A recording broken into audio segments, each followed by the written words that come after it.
هر یک چیز مقام دارد. مقام چیست؟ مقام این هر یک انسان، هر یک رستنی، هر یک مخلوقات یک حالت، یک همون آمدگی یک حالتش مقام میگوید. مقام مثال حاضر دور شما، حاضر دور شما همون سال شما، همون دنیا نظر کردن به دنیا به عالم، همون حالت شما همون مقام شماست. انا همون حالت حاضر مقام شماست. سال آینده سال گذرد، اگر تو فهمیشات زیادتر کنی، دنیا فهمیشات با وسیعتر کنی، دنیا بینیت وسیعتر کنی، تو مقام تو سربلندتر میشه. با سال دیگه با فهمیشات بالا شود، با مقامت بالا میشه.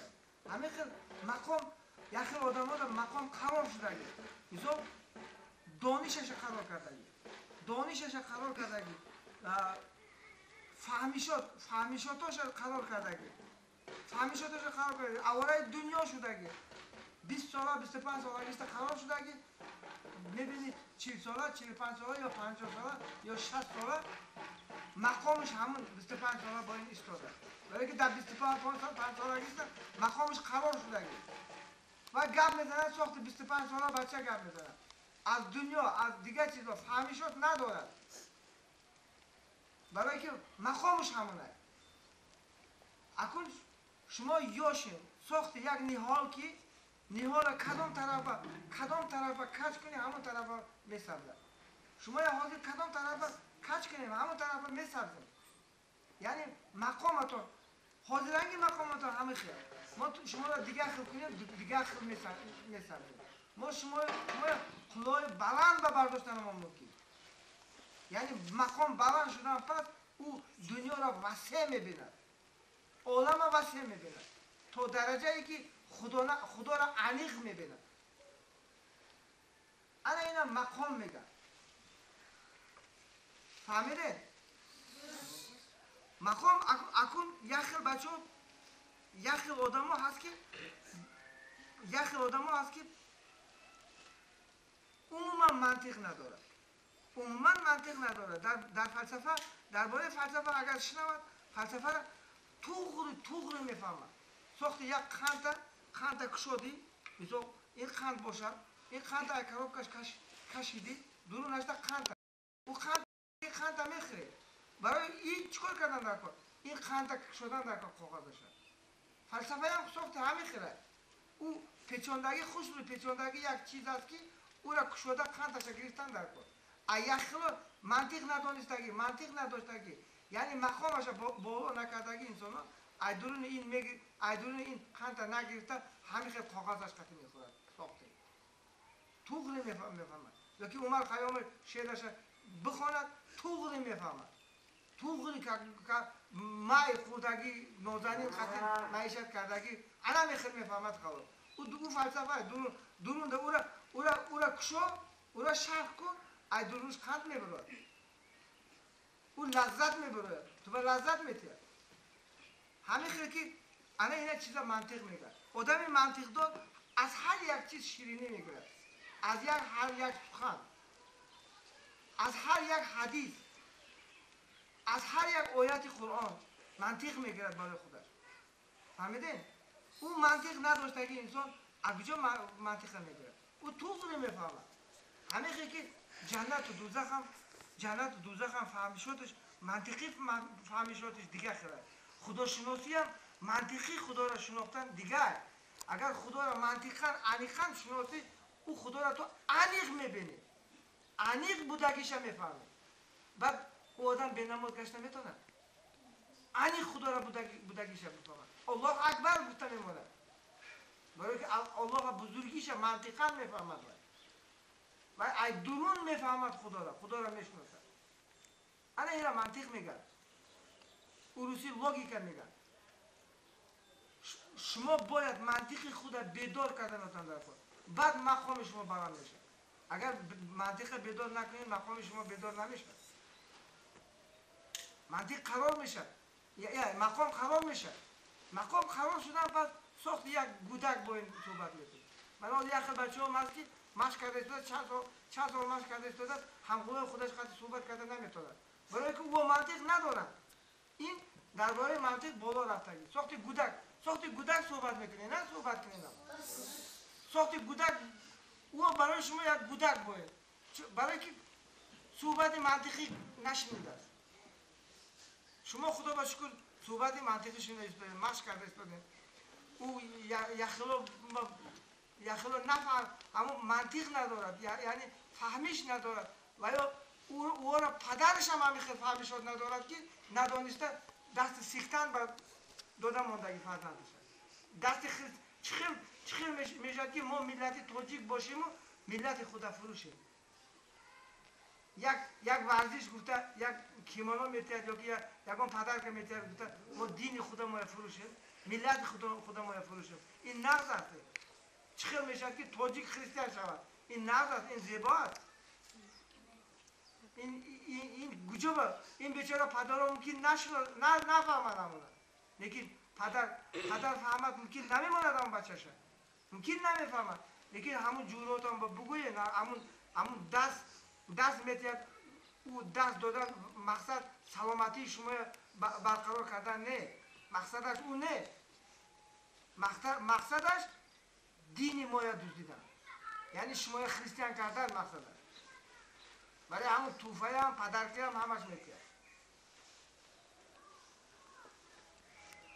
حق دین ما است الحمدلله ما مسلمان هستیم در راه خداوند همه حدیث خدا وحیه خداوند اگر شرح کنید حقیقت چند عروس و چند عالما چون چند دانشمندای غیر دینا مسلمانی حق بودگیش به قائل شده اسلام قبول کرده کنند ما نخواد دین خدا ما یک ورزش گفته یا که یک توفه گفته دین خدا ما بکنیم دین خدا ما فروشه ملت خدا ما فروشه این خیلی ما ملت فروش باشیم سه تا شپیان ملت فروش شود تمام دنیا جزیر میشه یعنی یک ملت گم میشه دینافان میشه یک خون یک ملت گم شدن است این خطرناک است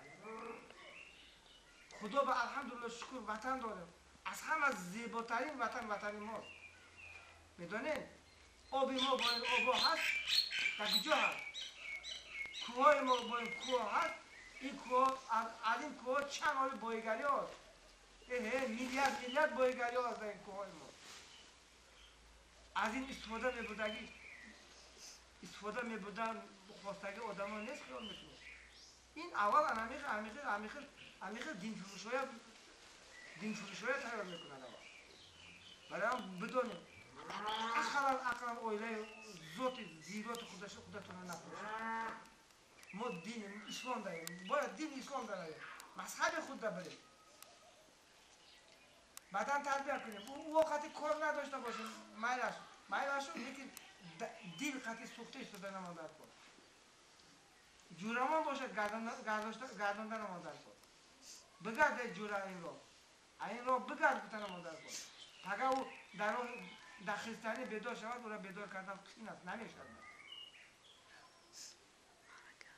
او همه جای جزیر میکنند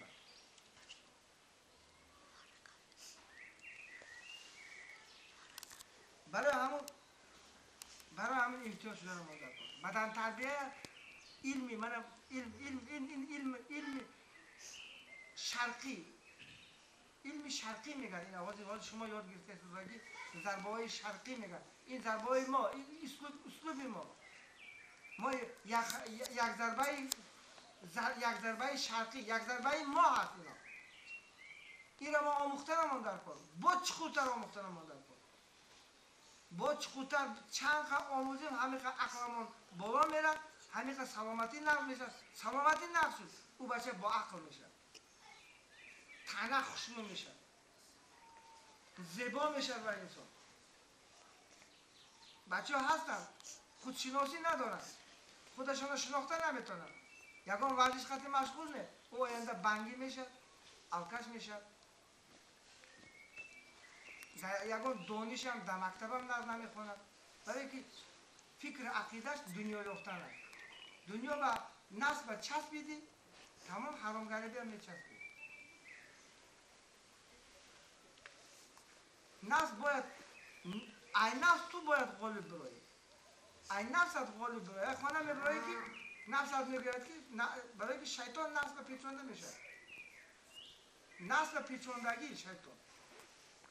Az xona me'royki ham mashqaraqda, biyo mol ham dam bugini. Shayton ayrozada istoda. Tu muboriza baro vaqti. Tu azar g'olib bo'l. Mashqa menam, tamom, побеждать qil. G'olib bo'l ay shayton. Dadilona qadam uzanbaman. Baraki yak mashq giribdi, chan ilm giribdi. Chan hunar yod giribdi. Ana bu menejер bayni yak kvan тренировки.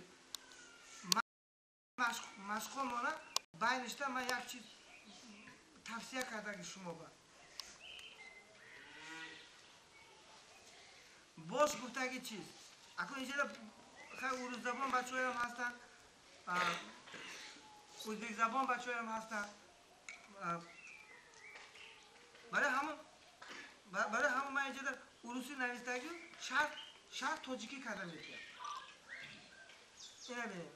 Akun bayni yak 3 solangi mashqamda bad bayni 3 sol dodanam pas, plan 3 sola dodanam pas. Men shuma yak bor nasihat navisdagi kalta karda ina barusi aforizm megan. Yak navisdagi men ina akun bas shart qadam etyapti. Zabon tojiki bor. Akun 3 sol mehnata hosilash ba hamma xil shavq bitta duo kardagi mashqo bor. Hamma xil bosh bitta duo kardagi yani. Yani boш. Будь прекрасный, умный и интеллигентный, богобоязненным человеком. Ман гуфтаги маамжада. Бош, ҳамин хел бош ки хушрӯй бош. Бо ақл бош.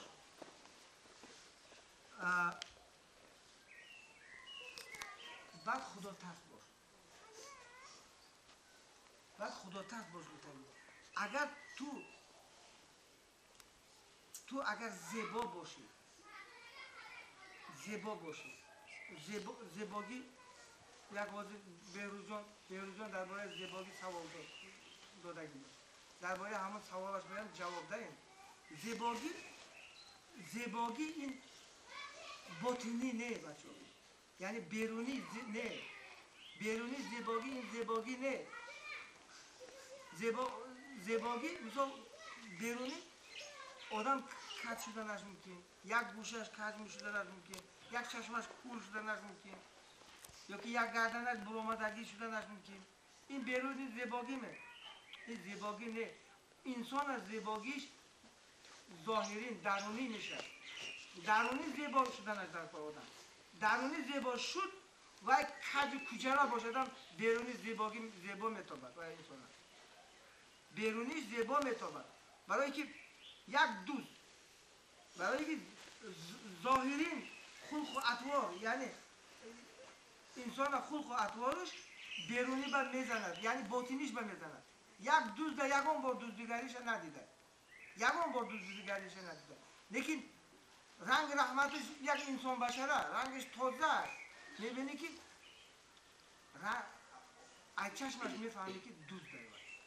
Balki rang rahmati duz bashara zamondagi. Xulq و اطوارش yani botinish bazadagi. Vay duzday. Duzdigarish bas nakardas rang rahmati duz basharam misha. Mebini ki hamon xiyolami duz mebi. Yoki yak bangira. Yagon bar bangi kishe nadida. Lekin hamon zohirin xulq و اطوارش botini bazadagi. Mefahmi hamon bangi budagish. Yoki yak zinokora mebini. Zinokora mebini ki zinokor rang rahmati zinokor boyunmuş şudan bana. Öyle ki xulq و اطوار daruni ve bezeb kadagi var. Botini chanqa hamma joy siyat boshadam bezeb var. Ana kun yak zohirin yani daruni xulq و اطوار zebo boshad. Xarakterash nav boshad. Misol raftorosh suhbatishda mantiq boshad. صحبتش شیرین باشد، حرمتش به پدر و مادر به درجه عالی باشد، حرمتش به جوراش خطی نقض باشد، او چه زیبا میتابد. همین خیلی زیبا میتابد که همون پیش جورش هم اگر مرد باشد، همین خیلی زیبا میتابد که اگر کج باشد هم. انا زیباگی چی؟ زیباگی درونی خلق و اطوار، بیرونی به تنه به میزنه. انا میخوام خلق و اطوار تا خوشوی کردن گیری تو پیش آدم ها زیبا تاختن میگیره، زیبا شدن میگیره. این همین خیلی زیبا میتابی اگر خوشبوی خاراکتر داشتگی باشید تماما زیبا میتونه. زیباگی از بیرونی نه، ای باطنی نه. زیباگی ای ظاهری، ای درونی. برای ما حرکت کنیم خاراکتر خود زیبا کنیم. بعد شما دوست میدارن، شما زیبا میشید. انا شرح همون که درونی زیبا شدگی انسان و کی میشه؟ عقلدار انسان میشه. و عقلدار انسان که درونیش زیباگی و درونی خراب میشه، زیباگی و حرکت کنندگی انسان و عقلدار انسان است. برای همون برکت است. یعنی خیانت نکردن. یک کس خیانت نمیکنه، یک کس دروغ نمیگه، دزدی نمیکنه، از بالای خودش کار میکنه، نفس یک دیگران به میرسد، یادمش میرسد. و این کارهای برای چی میکنه؟ برای عقلدار بودنش میکنه. بعد البته عقلدار شدن پس خدا ترس، عقلدار شدن پس کی خدا را میشناسه؟ انسان با عقل خدا را میشناسه. خدا را عقل قطعی میشناسه.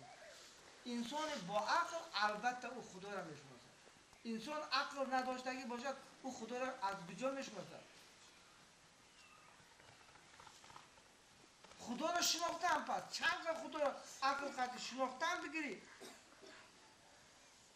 در این عالم پیش خداوند یک ذره‌چه باید نتافتگیش میفهمی.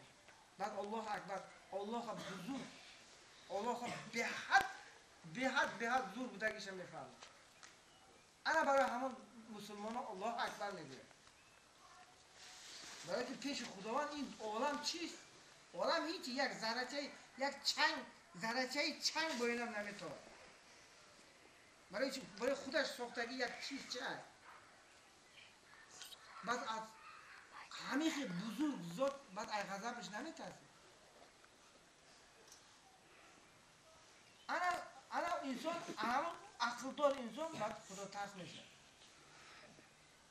عقلدار انسان خدا را میشناسه، خدا را چند قدر بشناسی همین خدا ترس میشه.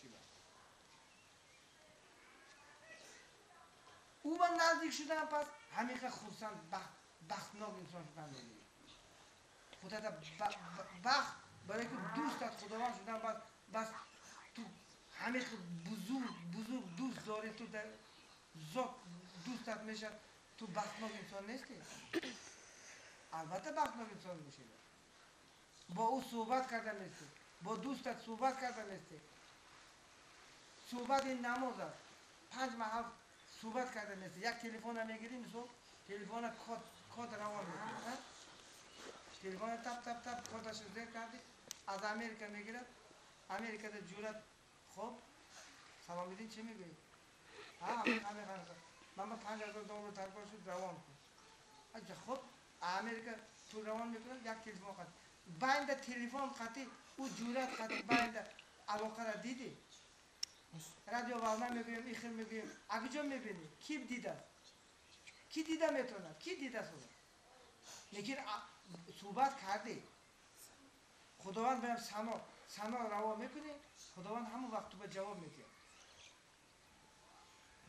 فهمیش پیدا شدگی باشه، درونی فهمیش پیدا شدگی باشه. انا بعد خداوند بعد ناله میکنی، زاره میکنی، خداوند بعد دعا میکنی، او خطی صحبت میکنی. نماز گفتگی گپ همون است. برای همون خداوند گفتگی 5 محل من خطی صحبت کنیم گفتگی. این 5 محل دوست از خطی صحبت کرده استی خیلی او nafahmidagi beaql insonlar balki telefona deydi. Lekin Xudovand qatib bandash bayda aloqachilar nadiydi. Barı hamon u Xudoga tushnoqdan nametona. Aqlash namerasa. Ina deydi ki aqlasasiz. Lekin aql do'stdagi inson nadida ham yaxshi bisyor va aql beradi. Fahmidaysizmi degan gapim ha? Akul познавай себя. Hamma vaqt xudshunos odam bo'ladi boshqa. Xudshunos shundan darko. Xudashinosi yaxshilo sarj darkuna dardish dorish kandar bo'lsa. Balki u xudashini namishmaydi. Chan o'zi dora. Chan misol hayb urusi gapdanaman, chan jelizo dorad inson. U insonlarni dorad. U ustod darkorum da balayin ina famoda. Ustoda koftan darkor fahmisha paydo qilinmaydi. Chan jeliz dorim bor. Ya'ni predahayati dorim bor. Limfa uzli megar. Chan so'xti farishta ayzamin xavari moya faryodi moya Xudovand va merosondagi farishtalar haq. Dardurini moya farishtalar neyrono haq. Yani yak suzan daroyat mayna ba xabar meter dast megira. Yani aloqa mayna qati sentralni mozg qati tanara aloqa basta metodagi neyrona haq. So'xti farishta, kori farishtalar ham ekunadi. Yak har yak uz pay shamir da istoda. Dardurini pay chi dore? Misol bachor chantash maib shudagi. Az zonu pastش با چند قد نپر خون گنیر کردن تا اگجا میتونه بود. جگر مثال یک بار در پروین انگلیستگی باشه چند قد نگوش که انگلیستان در کار و اگجا میتونه. یا که تیفاز پاوچ کار درونده باشه و نگوش که انگلیستان در کار نداند اگجا میتونه و چند قد نگوش که انگلیستان. این خیلی خود سرانه معلم کرده شده چند آدم چند بچه ها معیب شده موتر رفته کرده. اینا برای که دو چیز یاد گرفتم معلم شدم موندگی از من استفاده میبرم مثلا از شما آدم مشق کرده استادین از شما استفاده میبردگی آدم ها برامدنش میکنید شما اگجا میدونید و با چخیر نگوز که دادن دارد اگجا میدونید ولی خودتون نمیشناسید دیگران چخیر میشناسید اعضای خودت شناس اعضای خودت قطع شناس شو بعد پیش خداوند هیچ چیز نبودگی نمیفهمید یک مخلوق آفریدگی هستیم ما یعنی یک ذات آفریدگی ما همین خیلی مخلوق هستیم نگاهبان شود همون خداوند ما ما از بالا یک کس کار کردن او خوانده گذشتگی آدم است او تجربه گذراندگی آدم است از رنگ رحمتش میداند که این به چخیر نگوش که دادن در کن دیگریش به چخیر نگوش که دادن در کن او میداند او بعد او سلامتی رو پرقوت کرده میتونه دیننگی بچه هفتم سینه میخوند ولی خودش نمیشناسد جگر چیکار میکند شیش چیکار میکند دل چیکار میکند و یا نمیشناسد نگوش که دادن سر میکند یک کس چی میکند و میکشد تمام و یک کس بروسلی کردن میخواهد او اسلوب علم را اگجا میفهمد او اسلوب علم یک مثال یک ضربه کدام درجه کدام حالت برسیدگی کدام حالت برساندن در کار او را اگجا میدوند و خودش محتاج فرمان لیکن ما آهسته درباره اینا فهمیش پیدا کرده رفتن ما در کار آهسته برای همون مقام خود بلند کردن ما در کار وظیفه ما حاضر یا شما وظیفه شما مقام خود بلند کردن فقط مقام خود یک جا ایستادن در کار نیست مقام بلند کردن در کار هیچ وقت هوس نکن عرق و دیگه سیگارت و پیگارت و بانکت و منکت هوس نکن این حرام این توام شیطان است مقام تو را قرار میکنند همون حالت همون وقت تو قرار میشه همون وقت تو قرار میشه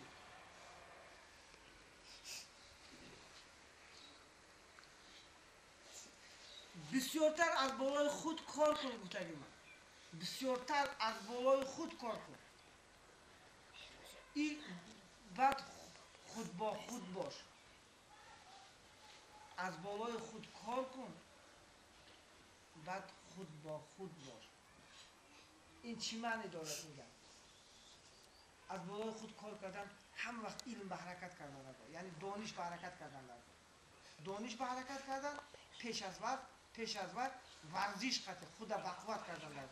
سلامتی را فوندامنت بقوت کردی، بعد از بالای خود کار کردن داره. دانشت را زیاد کن، برای که خداوند بسیار مقدس فضل خداشه این دنیا با همه خود چوچیده پرتاب تگیر فضل خداشه. باید چین در حرکت کن، چرقا بچینی همه که میچینی، یعنی دانش خطی میچینی. دانشت را بلند کردن پس خود با خود شود. متأگه گفت معنا همون که خود با خود انسان خودش فضل خداوند است. اکنون در فضل خداوند گفتگی گفت چی؟ درس دیگه ما دیگه صحبت یک ماده یک بار صحبت میگذارونیم. صحبت دیگه در فضل خداوند گفتگی گفت چی؟ من شما با میفهمم. این فضل خداوند گفتگی ما بسیار مقدس ذاتیم انسان. برای که مقدس ذاتیم که ما همه چیزا را پیدا میکنیم دست ما خطی. ماشینا را میسازیم. برای که فضل خداوند بودگی با ما. خداوند فضل خودش را دادگی. عقل یک فضل خداوند است. عقل ما. انسان بسیار بسیار بزرگ مخلوقات است. برای که فضل خداوند است.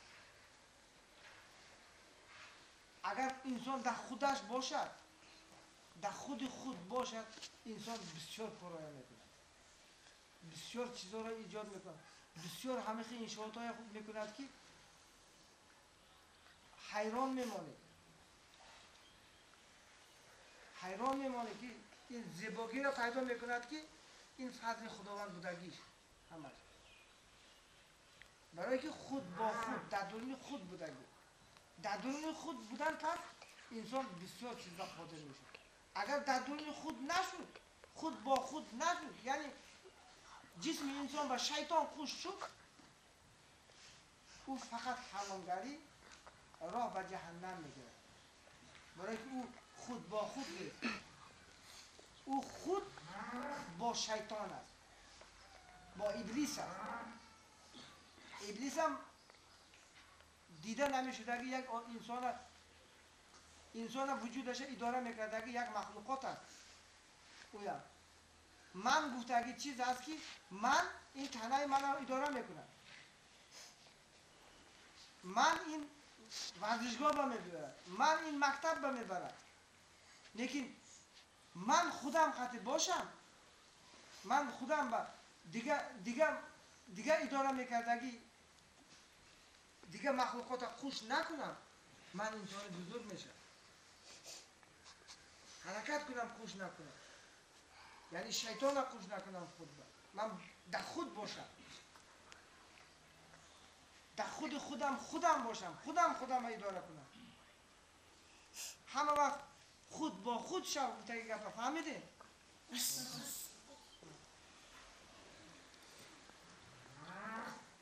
انا همون خود با خود شدی هیچ وقت در راه شیطان نمیستی. هیچ وقت اگر خود با خود نشدی در راه شیطان دویده میبیاد پیش از بیاد جوره معیشت میکنیم، پنجاته میزنیم، بزن معیشت کن، کش کن، جورات خطی کش کن میبیاد.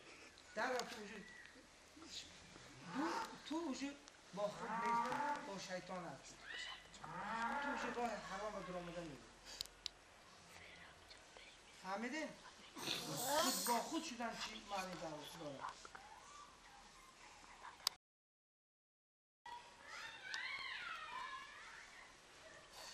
همه وقت انسانگریه بدون بعد با عدالت باش. انسانگری را فهمیدی، البته انسانگری را فهمیدن پس عدالتناک باشی. یخی آدم ها هست انسانگری ندارد و اگر اکش ناحقه یکی دودرش ناحقه بمیرد دودرش ناحقه لیکن طرف دودرش هم میگه بیچاره یک بیگناه آدم میزنه از پشت دودرش هیچ وقت تو ناحق بودی دودرت ناحق شد اگر تو مرد باشی ناحق بگو اگر مگرم دودرت باشد مگرم اولادت باشد هیچ وقت طرفش نگیر انا همون بود سپراویدلیوی کوتاهی گپ همونه با عدالت شدن انسان عدالتمند همه خیل میشه هیچ وقت یک منصب و یک شناس هم گفته یا جور هم گفته یا دودر هم گفته ناحق طرفش هم میگیره گناه همون ناحق هم میگیره تو اگر عدالتمند حقیقی مردک باشی دودرت یا که پسر ناحق بود همون ناحق بوده بشه عنیق میگه این خودش ناحق میگه نبارد خودش هم میزنه یخی انسان هست که میداند همون دودرش یا که پسرش یا که اکش ناحقه طرفش گرفته یک از خطی جمع میکنه میداند ناحقه او آدم نیچیست نه آدم است گفتی اولی صبح و ناحق آدم است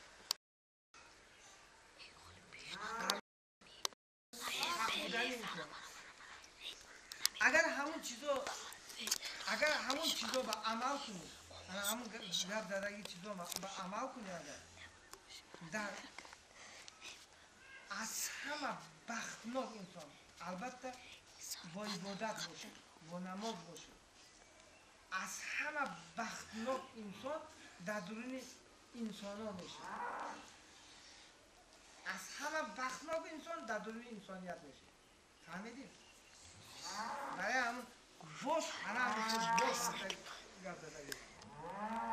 این یک موقع مشق ما در صحبت ما آخران یک بار صحبت بزرگان بسازم در کار وظیفه ما همون است وظیفه مربی همون است یک ماه مشق میکرد و یک روز بچه را دنیا بینیشه یعنی میره و ذهنشه وسیع میکنه کاری ما همون است انسان وسیع میکنه کاری ما همون است فهمیدین بچه ها؟ صحبت درباره دیگر صحبت ها ماه دیگر با یک ماه مشق میکنیم یک ماه پس با یک پروگرام وسیع‌تر کردن همون دنیا بینی وسیع‌تر کردن با یک شیشته صحبت می‌کنیم حاضر کردن صحبت ها اگر سوالاتان باشد بتیم اگر بسیار گپ زدیم عملش کردن می‌تونیم دفعه دیگر در باب دیگر گپ می‌زنیم درباره منطق فقط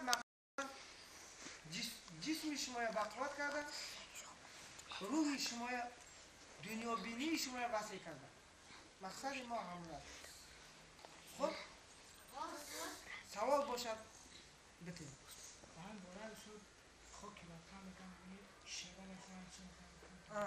خب بسیار سوال عجایب بچه ها با دقت گوش کنید عثمان جان سوال داد که درباره خاکی وطن میگن وطن خاکی وطن این چی معنی شعرها بسیار میخونن میگن خاکی وطن چی خداوند انسان از 4 عنصر پیدا کرد 4 عنصر خاکی آبی هوایی آتشی از 4 عنصر پیدا شدگی ما این سمپزنی برم هست یعنی خودشناسیده هم هست از 4 عنصر ما پیدا شدگی اکنون همون 4 عنصری که در کجا تولد شدیم از همون خاک پیدا شدگی ما یعنی در تاجیکستان ما تولد شدیم همون هوا محیط تاجیکستان هم محیطش همون یکای هواش یکای آبش یکای همون خداوند میدادگی گرمی میدادگی یعنی آتش گرمیش هم یکای ما گرمی ما دیگه دولت با مانند نیست. خاکی ما خاکی دیگه دولت با مانند نیست. هوای ما مانند دیگه دولت ها نیست. هوای ما خودمون دیگه است. فهمیدش دادی نه؟ برای همون کی کدام ملت نباشد، وای ازبک می، وای روس می، وای تتر می، وای قزاق می، کدام ملت باشد ما نباید ملت پرستی کنیم. برای که او خاکی همون جا تولد شدگی باشد، او خاکی وطن او است. این تاجیکستان مثلا یک تاجیکستان رو بگیریم، برای که خداوند او را از همون خاک از همون 4 عنصر پیدا کرده که چخیلی او بگونه میشه. یخیل انسان ها ملت پرستی میکنن، او عقل ندارد. مو انسان ها اینا روس میگن، اینا تتر میگن، تتر میگن. او بیچاره او همه جا تولد شده، او دیگه جا من نمیسو همه جا تولد شده که نمیسو وطن شده نمیتونه گرمانه. چون که خداوند او را تولد شده که همه جا تولد شده که باشد، او چند تاش مرده رفت. برای که وطن او، هوای او، همون 4 عنصر، یعنی خاکی او، آبی او، هوای او، یعنی خداوند میداده گرمی او همین تاجیکستان بود. او از همون 4 عنصر پیدا شده بود. او به او دیگه هر مربوطه شده بود، هر یک وطن آبش دیگه، هواش دیگه، خاکش دیگه. او وطن خودش با این نمیشه دیگه. برای که او پیدا شده بود. انا خاکی وطن بودگی چیز بودگیش فهمیدیم؟ برای همون هیچ وقت ما حق نداریم یک کسی ملت پرستی کنیم. برای که این وطن چخیل وطن ما باشد پیش خداوند همون عروس باشد، او وطن او است اینجا. برای که از همین خاک، از همون آب، از همون هوا، از همون گرمی پیدا شده بود. فهمیده؟ فهمیده؟ با سوال هست؟ برای همین جامعه درباره جامعه پوشی بچه ها بسیار جامعه پوشی بسیار جوان ها نمیدانند جامعه پوشی از کجا میبیاد. مادر میگن مادر از کجا میبراید بسیارش نمیدانند، نمیفهمند. باید ورزشگر چخیل باید پوشد. ورزشگر حدیث و موافق واسه ایخل گلدار شایگین تنگ این چخیل بیزیب است. همه جاش گل و رسم و نقدیس و کین چخیل یک تاش جمعه نماز میرفتد خودش انگلیسی نمیدوند. انگلیسی نوشتگی پوشتش با کلام کرده وای بچه نماز رفتش دادن جمعه نماز. اکو یک بچه پرسید من قطع آماده شدگی بود هیچ جوره بیست تو همون مایکت پوشتش با نوشتگیش میدونی تو با نماز برفتی استادی؟ نه من نمیدونم اینا خب نو خریدم. تو میدونی چی نوشتگی در پشت مایکت؟ از چی نوشتگی؟ این سواباد سکس نوشتگی. تو چه نماز میری؟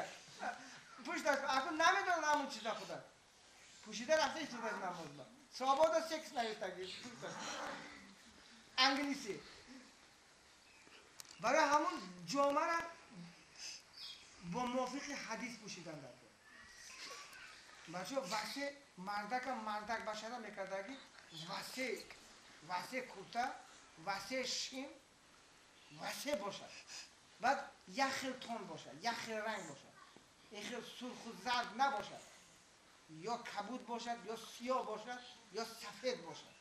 مردک با انامون زد میزد یخل واسه عورتا پوشیدگی اکو تنگ پوشاک کو اکو جا برامدگی زنجیر پوشیدن ایخل وای پوشیدن این اکو جا برامدگی ای ترما برامدگی ترما برامدگی یک ترما خدا نشان نده ترما با افسیدگی وای وقت işte vardiş katı maşk nakardagi.